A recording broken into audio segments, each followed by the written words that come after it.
Hello বন্ধুরা, শ্রেয়াজ মেনুতে সবাইকে ওয়েলকাম। আজ আমি নিয়ে চলে এসেছি একটা সম্পূর্ণ ইউনিক টেস্টি একটা রেসিপি, সাউথ ইন্ডিয়ান স্টাইল মশালা চিকেন।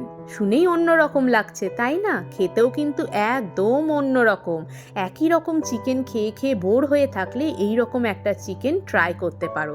এটা সম্পূর্ণ নিজস্ব রেসিপি আমার।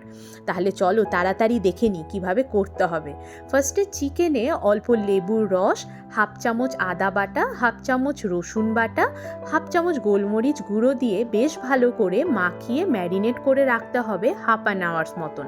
এরপর একটা মিক্সিং জারে 7-8টা কাজু পেস্ট করে নিতে হবে, আর পেঁয়াজগুলোকে এরকম কুচি করে নিতে হবে, আর চপারে রসুন আর আদাটাকেও কুচি করে নিতে হবে, আর ওই চপারে টমেটো দিয়েও সেটাকে চপড করে নিতে হবে।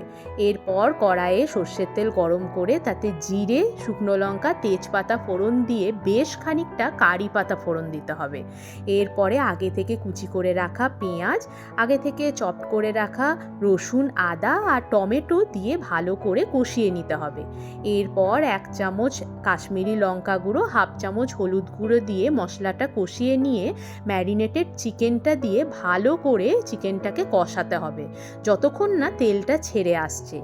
এরপরে স্বাদ মতো নুন আর আগে থেকে মিক্স করে রাখা কাজুর পেস্টটা আর 1 চামচ মতন গোলমরিচ গুঁড়ো দিয়ে ওটাকে সিমে ঢাকা দিয়ে কষতে দিতে হবে। এরপরে একটা অন্য ফ্রাইং প্যানে অল্প বাটার গরম করে তাতে বেশ খানিকটা কারি পাতা দিয়ে, কারি পাতা সেন্টটা যখন বেরিয়ে আসবে তখন সেটা ওই চিকেনের মধ্যে নামানোর আগে দিতে হবে। আর উপর থেকে অল্প লেবুর রস আর 1 চামচ মতন গুঁড়ো গরম মশলা ছড়িয়ে দিলেই রেডি সাউথ ইন্ডিয়ান স্টাইল মশালা চিকেন। উপর থেকে গার্নিশিংয়ের জন্য অল্প ধনে পাতা ছড়িয়ে দিলে বেশ ভালোই লাগবে। এইরকম একটা চিকেন যদি বানিয়ে খাওয়াও দেখবে প্রত্যেকে নাম করবে।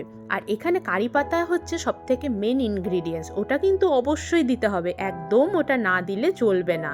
ওটাই হচ্ছে সাউথ ইন্ডিয়ান স্টাইল চিকেনের মেন ইনগ্রিডিয়েন্টস।